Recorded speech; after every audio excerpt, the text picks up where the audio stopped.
Well, good morning, everybody. Turn to somebody right now and say, I'm going to go down swinging. Turn to somebody and say, I'm going to go down swinging. So this phrase was made popular back in the day with some boxers. I am not a fighter, by the way, so I wouldn't know anything about this phrase. Actually, I wouldn't know a lot, because the reason why it got so popular was because when people would get beat up and they were getting ready to go down, you would hear people say, well, at least they went down swinging, right? They had a little bit, they were able to save a little bit of their reputation, because at least when they went down swinging. And I was reminded of this as I was watching Wimbledon. Do we have any tennis fans out there? Any tennis fans? I'm the only one. This is starting off really bad today, okay? Well, I love tennis. Now, listen, there's a reason I love tennis. Real quick backstory. My wife, Kristen, who's the most beautiful, awesome girl in the whole entire world, tennis played a huge part in our relationship. In fact, it's the very reason we are together right now. There was this girl, and one of our second times getting together after I kind of reacquainted myself with her as we went and played tennis, and I actually beat her. She will say that she beat me, and I'll say I let her win, and we'll go back and forth forever. But that doesn't really matter. The point is that tennis brought us to that point. And then she kept calling me when I was at school. We were long distance. She was in Appalachian. I was down in Florida, and she kept calling me. We were emailing. I was talking about her all the time. And the guy I was rooming with, Sean, was like, dude, why don't you just ask this girl out? Why don't you just tell this girl how you feel? And I'm like, I'm not telling this girl how I feel. Like, she's going to tell me how she feels first, and I'm going to tell her just to make sure she feels the same way I feel, right? You know how that is. You don't want to be the first one to, throw it out there, and then it gets thrown right back at you. And so he said, how about we go out and we play a tennis game? We had been practicing tennis because I knew when I came back I really wanted to beat her for real the next time. And so we've been practicing tennis so much, and he said, how about this, man? We'll go out and we'll play tennis, no rules. As long as you get the ball over the net, it can bounce as many times. You just can't hit the ball in the net. And whoever wins, that's going to be the deciding factor. And I'm like, what do you mean? He's like, well, if I beat you, you are going to call this girl and tell her how you feel. Long story short, I lost. Maybe on purpose, I'm not sure. I tell him it was on purpose. He actually beat me. And from there, I actually called my wife, told her I liked her and all that good stuff, and honey boo boo and everything else like that. And then now we're here. But the reason I share that is because Wimbledon's happening right now. And there's a guy named Roger Federer. Roger Federer has been playing tennis for decades. And he is arguably one of the greatest tennis players of all time. And he's up against Djokovic. Anyone know that? Djokovic. He's a younger guy. He kind of came on the scene after Federer and Nadal. They kind of paved the way. Then Djokovic comes up. He's this younger guy. And there was a reporter talking to him and said, hey, Federer, you're kind of on top. I don't think you're going to be getting any better at this point. You're kind of old. And why don't you just go ahead and retire? Djokovic has beat you the past couple times. He's probably going to beat you again. And he just looked at him and said, listen, I may go down, but I'm going to go down what? I'm going to go down swinging, okay? So today, we're going to have a little call and response here. If you guys can do that with me, just for today, I am the student pastor here, so things are going to be a little weird, a little different. So today, anytime I say I'm going to go down, you guys are going to say I'm going to go down swinging, right? So let's practice real quick. If I'm going to go down, I'm going to go down swinging. Well, I also have the amazing opportunity of working with the middle school and high schoolers here at our Oak Ridge location. It's amazing. I'm over at the high school, the middle school all the time. I get to work with groups. I've been a elementary teacher, 2nd, 3rd, 4th, and 5th grade. What's wrong with me? That's why I left that to take this job right here. No, in fact, I actually do love teaching. But I've worked with so many people from so many different stages of life. And what I've learned, because I don't know everything, I can assure you that I do not know, but what I have learned is that we are all of us, we are in a fight right now.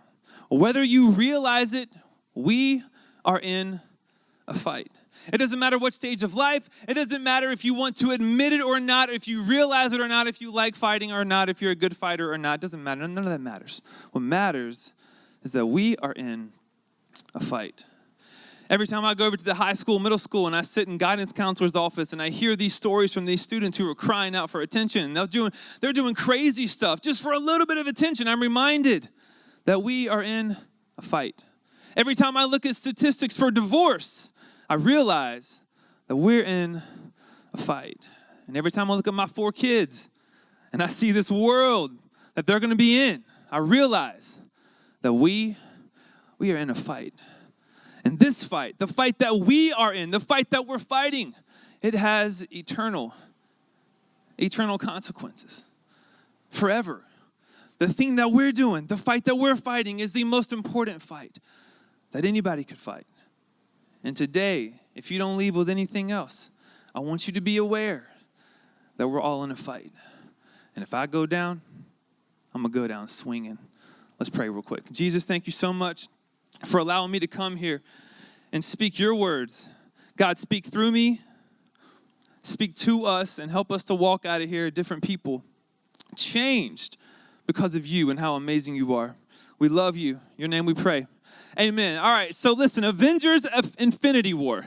Who's seen this movie? Raise of hands. All right, a few people have. I realize this movie falls into the whole sci-fi category. Some people are all about that. Some people are not. I never read comics. I waited for the movies to come out so I could figure out what's going on. But I do like this. And when I grew up, the big thing was Star Trek. Do we have any Trekkies out here? Anybody that loves some Star Trek? Yes, we have a few people who are some Trekkies. I love Star Trek. So sci-fi is like my deal. So this movie is my deal. Now, my wife, on the other hand, it is not her deal. Anybody, this movie is just like, why is there a big purple guy? Why are there people wearing spandex? Is there anybody in here like that? I'm sure there's a few people like that. Like, what is this movie all about? But I want to help you and help my wife know that this movie may relate to you more than what you may think. We're going to pop a picture up real quick. So in order to relate to the Avengers, all you have to do, because this is how all their pictures are, all you have to do, everyone's going to do it with me. We're going to get our stoic look away face. We're going to look up like this. We're going to cringe the brow just a little bit. So if you can do that face and you like wearing spandex, then you have more in common with the Avengers than you may think. And this movie's got everything. It's got talking animals. If that's your deal, it's in this movie. It's got some romance. If that's your deal, it's in this movie. And guys, like we said before, there's men in tights. And we know you love football, so you like watching guys in tights. So this movie's also for you. So this movie has something for everybody, for every single person. Now, but for real, if you've ever had to fight for something or for someone in your life, then this movie can relate to you. Because that's the whole premise of this movie. The history, the third installment of the Avengers, this movie revolves around the Avengers trying to fight this evil bad guy named Thanos. And Thanos' whole goal is to destroy half the population and also the Avengers and to basically take control. And he knows he can't do this by himself, and so he's trying to find these stones, these 6 infinity stones. And he knows if he can find these stones, then he can have the power to do all this. And if you don't know Thanos, there he is. A purple old Barney. I mean, it's like, why do they make the bad guy purple? And by the way, if you think your double chin is bad, this guy's got like 7, so you're all good. Don't even worry about it anymore. But this right here is Thanos, and this guy is trying to defeat and destroy half the population. And it's the perfect time to do it. Because in the movie prior to this, it was called Avengers Civil War. And what happened in that movie is the Avengers started fighting each other. They started fighting themselves. And so Thanos knew this was the perfect time. This was the perfect time to strike because they were separated all over the world and they weren't together. Soon the Avengers realized that he was a more formidable enemy than what they had once thought. And so they realized they had to come together in order to fight this common enemy. Check out this clip right here. So cool. My favorite thing about this is that the Guardians of the Galaxy, which are all those weird looking folks, for those of you that don't know much about the Avengers, they go to save Thor, who is like the God man. So here's Thor one more time. We have a picture of this guy right here, right? It's what all of us strive to be, this Thor. And then he is actually rescued in this clip. Before that, he's actually rescued by the Guardians of the Galaxy, who we'll see in this clip, which is a talking rabbit or raccoon, however you look at that, a green girl, a big tree that talks, and some other weird creatures. So these creatures are the ones that go out and they get Thor in order to get the Avengers back together, and they start the course of trying to beat Thanos. And so it's all started with these little misfits right here. And so there were so many ways I could go with this. You guys know what I'm saying? I could say, listen, you may think that you're not good enough to be used by God. Well, if a tree can, then you can. That was my first thought. And I'm like, you know what? Let's scratch that. Let's just say the talking raccoon. If you don't think you're good enough to be used by God, if a talking raccoon can, then you can. Now, but today, actually, what I want to focus on is the actual subtitle of this movie, which is Infinity War. Infinity actually means endless. So they're fighting an infinity war, an endless war, a war that will never end. And then the Avengers, they realize this. Because the whole point of being an Avenger is to avenge people, is to save people who cannot save themselves. And Paul says it best for us. He says, for our struggle is not against flesh and blood, but it's against the rulers, against the authorities, against the powers of this dark world, and against the spiritual forces of evil in the heavenly realms. In other words, not only are the Avengers in an endless war, we are as well. And it's not against each other, it's against Satan and his evil forces. And a lot of us sitting in this room, including me, sometimes we forget that we are fighting a battle with eternal consequences. We are fighting a battle against an evil person. And just like Thanos, Satan will stop at nothing to destroy everything around us. The Avengers were distracted. And sometimes we get distracted too. And when we get distracted, sometimes we forget that we're actually in a battle and that we're fighting a war. But if you guys don't think that there's an enemy out there trying to devour your families and your kids, just watch the news. Trying to devour your marriages, just watch the news. There's an enemy out there and he is real and we have to fight against him. Here's what I know about distraction, is that distraction leads to destruction. Distraction leads to destruction. And my boy Austin, bless his heart, he lives out this phrase that distraction leads to destruction, because every time we do anything, he just proves it time and time again. We were at the beach this past week, and we're staying in these condos, and they have this big, giant wooden poles, right, that are holding them up. I mean, they're huge. You can't miss these poles. And all of a sudden, I hear, boom, thunk. I'm like, what happened? Oh, he just ran into the pole. He was looking, so he was distracted. Bam, run. The craziest one was a few weeks ago. We rented out the Countryside Theater over there. And we were watching Toy Story 4 for my daughter's birthdays. And he was there, and we're going outside to take a picture. And all I hear, I'm telling you guys, I can't even do it. It was just like, we're outside, and I hear, it was loud. I can't do it. Boom. It was just the loudest noise you've ever heard. And my son had not realized that we had gone out the door. He was trying to go through the window of the actual theater, right? It's like, floor to ceiling kind of thing. And he just, bam, and just falls, and he's screaming, and I'm just trying not to laugh. I'm like, oh my gosh, this kid, he is definitely my son. This is what I would do right here. But distraction leads to destruction. It can happen in our personal lives, in our relationships, in our families. If we get too distracted, we forget that we're fighting a battle, and that we're fighting for each other and with each other, and we're fighting for each other. The Avengers had gotten focused on the wrong enemy, and when you focus on the wrong enemy, guess what? The real enemy can attack. I want you to hear that one more time. When you focus on the wrong enemy, the real enemy can attack, and Satan knows. He knows he has no power. He knows, just like we sang in those songs, that our God has already won. We are victorious. And so he uses every other tactic he can, and one is distraction. He wants to distract you and make you think that everything's good, because it seems like it sometimes. But we have so many distractions. We have social media where we compare our families to that family and our kids to those kids and my relationship to that relationship. And students, you're trying to get the most likes and the most followers, and you got an Instagram, you got a Finsta, you got all these crazy things, trying to keep up with your Snapchat. And all of this is a distraction from what's really going on around us, which is what Paul says. There is an enemy, and he is attacking. And if we don't come together and fight, we're never going to make it.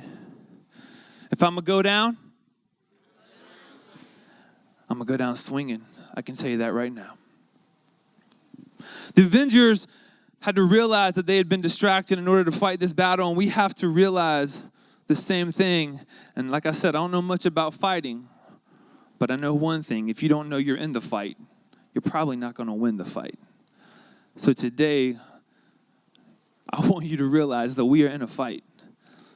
And this fight is the most important fight we will ever fight. We have to admit distraction in order to declare war. So back in the day, one of my favorite games, because I was just bored and had no friends and nothing, it was Thumb War. You guys remember Thumb War? So you would I can't do it myself, it's kind of weird, but you would do this whole deal right here, right? And then what would happen is you would get some little smart aleck who would come up and do it. He would just, I'm going to grab your thumb. You're like, you can't just grab the thumb. You got to do the whole deal before you just grab the thumb. Like, you're that person, I will break your thumb. They don't do that. And so you'd always say what? 1, 2, 3, 4, I declare Thumb War. And it's like you're trying to explain to that person that it's not a war unless we declare it together to be a war. So let's do this and then we'll do a thumb war. Guys, that's so true. Isn't that so true? Sometimes in our life we have to speak it in order to believe it, right? Sometimes we just have to say something in order to believe that it is truly happening. And today the next point I want to make is it's not a war until you declare it. So I hope you know that we are in a battle. We are in a fight. We are fighting the most important war anybody could fight right now. But it's not a war until we declare it. Because when we declare, we can prepare. And the only way to win this battle here is to prepare. Guys, today we are fighting a war. And it's time for us to declare war. Check out this next clip. Can we just give it up for the ladies real quick? Seriously, that's one of my favorite scenes in the whole movie. And it's so cool. I love when they get down there and she looks at Black Widow, right? It's a Black Widow, I think. Black Widow, and says, hey, you're going to die alone. And then she says, she's not alone. So the enemy has several tactics he wants to use in order to help us feel like that we can't win this battle, even though we've already won. One is to distract us, and there's so many ways he can do that, and we have to realize that we are being distracted by some things that we think are being helpful or actually being hurtful, and they're distracting us. And the second way is through our pride. He wants us to think that, you know what, okay, yeah, there are some things going on in your family. There are some things going on in your marriage. There are some things that you need to fix in your personal life. There are some addictions that you have. That's okay. Just let me tell you something. You can fix all that by yourself. So don't worry about sharing it with anyone. Don't share your story. Don't share your hurts. Don't share your pain. Don't share your addictions, because guess what? You're too good to do that. And if you were to talk about those to other people, do you know what they would say about you? Aren't these the lies that he whispers to us every single day of our lives? Yeah, I know you're struggling with that. And Satan will help us realize what we're struggling with. But then he'll just whisper, but you don't really want to tell anybody. You don't want to get it out there. Because if you did, what would they think? What would your wife or what would your husband or what would your friends or what would your parents, what would they think if this got out? And so he distracts us again with pride. And he wants us to believe that we can do this alone. But guys, we were never meant to do any of this alone. I read this the other day. It was so awesome. You can fight alone, but you can't win alone. You can fight alone, but you cannot win alone. And a lot of us in here, maybe we're thinking about those battles that we need to declare war on right now that are happening in our kids and our lives and our family's lives, our marriage, whatever. And we're thinking, man, I've been trying to beat this on my own and it's just getting worse. Have you guys ever had that experience where you try to fix something and you end up making it worse than it was before? That's what happens every time. And the enemy just wants to whisper, you're doing great, you're doing great. Keep going by yourself, because he knows you're digging a deeper and deeper hole that you can't get out of. When God is whispering the whole time, you were never meant to do this alone. In 1 Peter 4, 7 through 10, It says everything in the world is about to be wrapped up. So take nothing for granted. Stay wide awake in prayer. And most of all, stick together as if your life depended on it. Because your life and my life and this next generation's life, it depends on it. And guys, can I tell you a secret? We are better. We are stronger together. And I believe the way that we, all of us, all the churches, the way that we work together is going to shape how this next generation sees God. It's going to shape how powerful they think this God that we serve is. And so it's time to lay down the pride and to realize that in order to win this battle, it's got to be done together. Check out this clip. We don't trade lives. Captain, actually, I wish he would have said, hey, I got your back. You get it? Because you got the guy in the back? No. Okay, no. That's what I wish you. But listen, that's true, right? If we do this thing together, if we fight this battle together, then guess what? You don't have to worry about trying to fight everything by yourself. You know, you got a whole crew of people, including the God of the universe, who's got your back in this. We got your back. We're not going to sit here and judge you and put you down and tell you all the horrible things, blah, blah, blah. No, we're going to show you solutions and hope and love and how to get past whatever you're battling, whatever that may be in your life. We don't trade lives. This hit me so hard when I was watching this clip, and I'm like, we don't trade. I never heard that in the movie. Sometimes you have to watch movies several times to actually get the whole thing. This was something that I missed. We don't trade lives. In other words, your life is not more important than my life. My life's not more important than your life. The person beside you, no matter how they smell, no matter what they look like, no matter what you think about any person on the planet, their life is not less important or more important than your life. We're all in this together. And we don't trade lives. In other words, I'm not going to laugh at you and put you down to make me seem better. We got each other in this fight. We're all fighting the same battle. We're all fighting against the same person. And we got to have each other's back in this. We don't trade lives. John 16:33 says it like this. I've told you all this so that together, trusting me, you will be unshakable and assured. Together you will be unshakable and assured. Deeply at peace. In this godless world, you will continue to experience difficulties, but take heart. I have conquered the world. I have conquered the world. I was back there listening and singing some of these songs, and I was thinking to myself, I'm singing these words, but do I really believe these words? And what hit me was,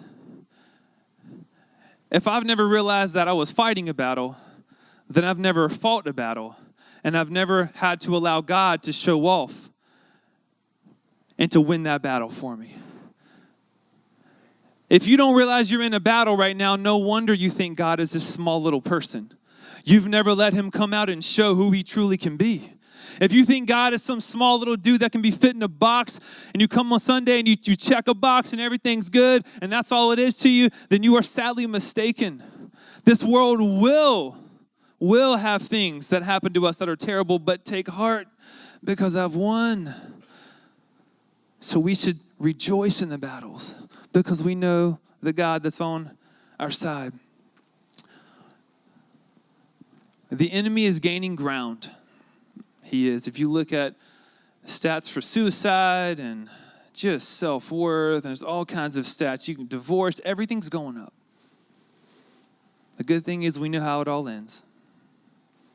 But the enemy's gaining ground, and I think it's because we are not fighting. We are comfortable. We are fine. We are in church. There's cool lights. There's awesome things happening in here. It's so great. But y'all, we have got to be aware that there is an enemy, and he is gaining ground. So today, we're going to do something kind of weird. I hope you're going to just kind of go with me with this, okay? We're going to be weird together. Okay, we are going to declare war today together. I'm going to do it first by reading how we declared the Revolutionary War, which is one of the most important wars in our nation's history. This is how we declared war. It says, "The die is now cast. The colonies must either submit or triumph. We must not give any more ground. I want that to be our rally cry, that we are not going to give any more ground right here in Oak Ridge, in this Northwest community. We are going to come together and we ain't going to give up any more ground. Yes, things are going to happen. We're going to fight battles. We're going to face hardships, but we're going to do it together.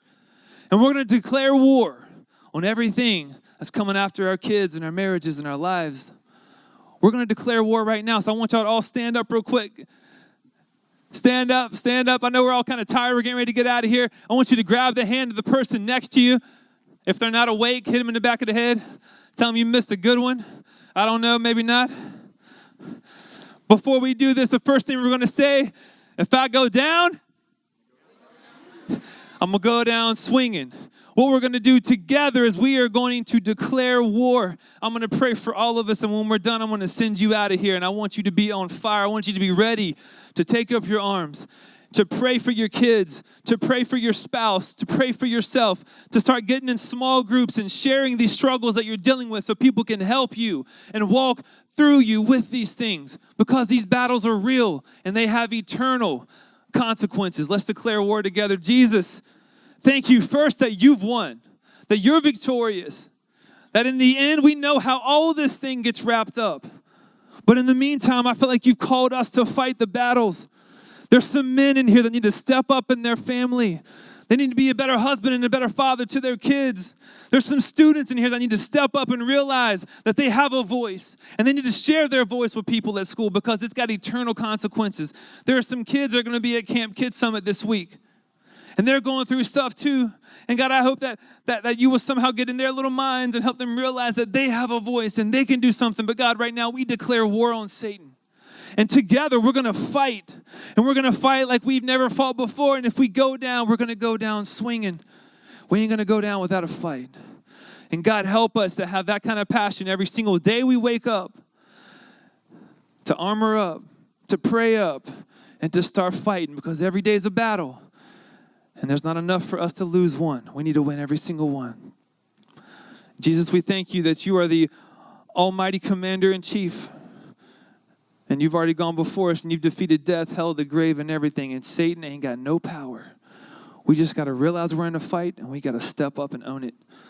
God, help us to declare war on those things we need to declare war on. In your name we pray. Amen. Give somebody a high five. Awesome. All right, we're done. We're out of here. You guys are dismissed. Have a great week. Next week.